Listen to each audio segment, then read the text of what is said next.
ये दुनिया बड़ी खराब है और बड़ी जलील है। इसमें अच्छाई भी है, भगवान का रूप भी है। ये तो मैं नहीं कहता कि भगवान का रूप नहीं है।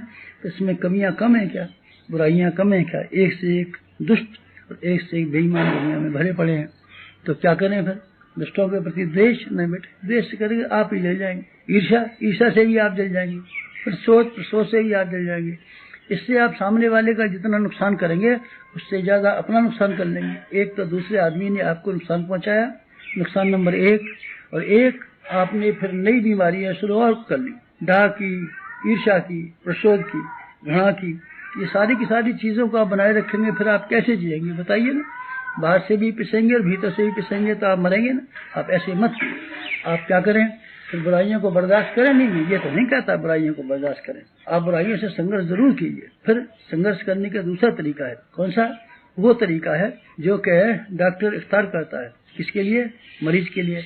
मरीज के रोगों को मार डालने के लिए हरचंद कोशिश करता है कि रोग बचने न पाए, विषाणु बचने न पाए, रक्त की प्रदूषण बचने न पाए, लेकिन रोगी को नुकसान न होने पाए। आप रोगी को नुकसान पहुंचाए बिना उसकी बुराइयों को दूर करने के लिए बराबर जद्दोजहद करते हैं। जब आप किसी व्यक्ति विशेष को हानि पहुंचाने की बात सोचते हैं तो वो द्वेष हो जाता है, और आप इसके दोषों को, दुर्गुणों को, कमियों को हटाने की बात सोचते हैं तब कोई दिक्कत नहीं पड़ती। आप ऐसे कीजिए। आपको एक और काम करना चाहिए, आपको आत्मनिर्भर होना चाहिए, अपने ऊपर डिपेंड कीजिए। क्या करें? बाहर के आदमियों से मत उम्मीदें कीजिए, मत विश्वास कीजिए, मत अविश्वास कीजिए। आप ये मान के चलिए कि उन्नति करेंगे तो हम ही करेंगे। किसी आदमी से आप आशा लगाए बैठे हैं, वो आदमी आपकी सहायता करेगा? क्यों आपकी सहायता करेगा? आस बिरानी जो करे जियत ही मर जाए, ये देहात की कथा है। आप ठीक है, वक्त मिल जाएगा तो सहायता मिल भी सकती है, नहीं भी मिल सकती, पर जो भी आप कदम उठाएं अपने पैरों पर रख करके उठाएं। उम्मीद ये करें ये काम हमको करना और हम ही करेंगे। अगर आपका ये आत्मविश्वास है तब फिर आपको आत्मनिर्भर व्यक्ति कहा जाएगा। सूरज किसी पर डिपेंड नहीं करता कि हमको कोई अर्घ चढ़ाएगा कि नहीं चढ़ाएगा। हवा किसी पर डिपेंड नहीं करती, किसी की अपेक्षा नहीं करती। चंद्रमा किसी की अपेक्षा नहीं करता, जमीन किसी की अपेक्षा नहीं करती, और आप किसी की अपेक्षा मत कीजिए। इसका अर्थ ये नहीं है कि आप सहयोगी जीवन न जिए, परस्पर मिलना जुलना न करें। विधेयात्मक चिंतन जिससे कि आदमी देवता बन जाते हैं। खराब आदमी है इसको हम अच्छा बनाएंगे, सज्जन बनाएंगे, ये क्यों नहीं सोचते? खराब आदमी है तो हम इसको मार डालेंगे, उसकी हत्या कर डालेंगे, ये क्यों सोचते? ये मत सोचिए। आप दृष्टिकोण को बदलिए ना।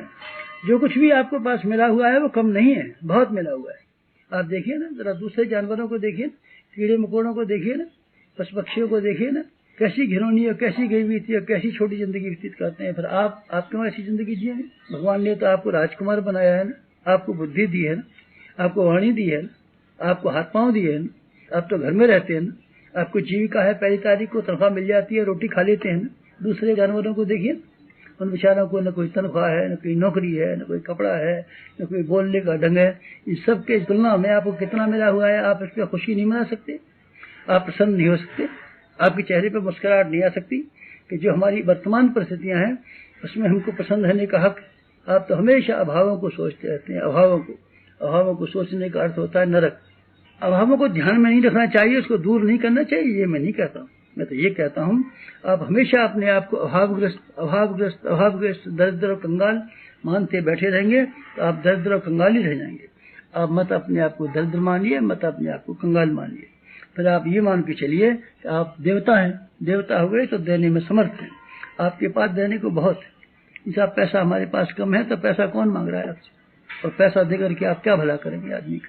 आप दूसरों को प्यार दीजिए, आप दूसरों को सम्मान दीजिए ना। देखिए सम्मान का दुनिया की कितनी प्यासी है। लोगों को प्रोत्साहन दीजिए ना। देखिए आपको प्रोत्साहन देकर के छोटे छोटे आदमी क्या से क्या बन सकते हैं। देने के लिए कुछ कम है क्या? आप मेहनत दे दीजिए, आप लोगों के लिए सहानुभूति दे दीजिए। देने के लिए कुछ भी कम नहीं है। आपके पास देने की अगर मनोवृत्ति हो तो आप कुछ भी दे सकते हैं। आप 4 रोटी खाते हैं, 3 रोटी खाइए और 1 रोटी बचा दीजिए गरीबों के लिए। फिर आप देखेंगे किस तरीके से आपको शांति मिलती है और किस तरीके से आप प्रसन्नता के नजदीक चले जाते हैं। भगवान का नाम प्यार है।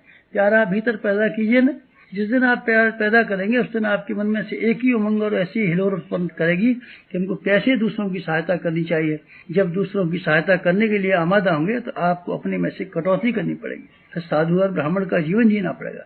ब्राह्मण किफायतदार को कहते हैं, मितव्ययी को कहते हैं, अपरिग्रही को कहते हैं, स्वल्प संतोषी को कहते हैं। आप ब्राह्मण बनिए और भूदेव पृथ्वी के देवताओं में अपने नाम को लगा लीजिए। और संत किसे कहते हैं? परोपकारियों कहते हैं, लोकहित में लगे हुए आदमियों को भी कहते हैं। सत्प्रवृत्तियों में अपने आप को खपा देने वाले का नाम संत कहते हैं।